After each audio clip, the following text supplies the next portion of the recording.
When did you first realize you were pro-choice or pro-life? I think I was around 5 years old when I come home from school and found my mom and aunt caring for my teenage cousin as she rested on the sofa, just as they would me when I was sick. I asked if Karina, who is absolutely fine with this story being shared, was sick, and my mom explained that my cousin was okay, but that she had gotten pregnant and that the doctor had ended the pregnancy so she wouldn't have to have a baby when she didn't want one. That sounded absolutely reasonable to me, especially as I had already witnessed another woman in our commune give birth a few months earlier. Karina was only 16 years old and still in school, and I knew that she wouldn't want a baby or go through what that older woman had. My parents were always sensible people who understood that knowledge is empowering to a young girl, so I don't even remember a time when I didn't know what intimacy was or the general idea of where babies come from.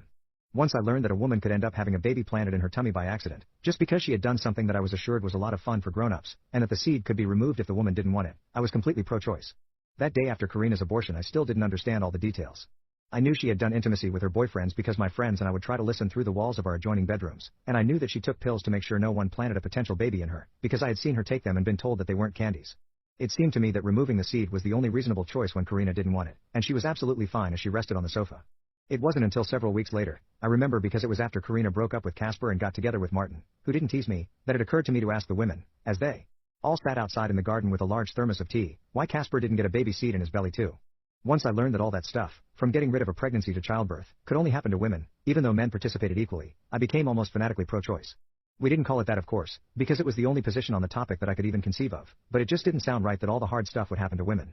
The fact that abortion was a possibility seemed like the one bright spot in it all, even after the women reminded me that a wanted pregnancy could make a woman very, very happy. I am still pro-choice because it seems idiotic that women like Karina, and me, should be forced to remain pregnant and give birth just because some people think that a person's seed is more important than an actual woman.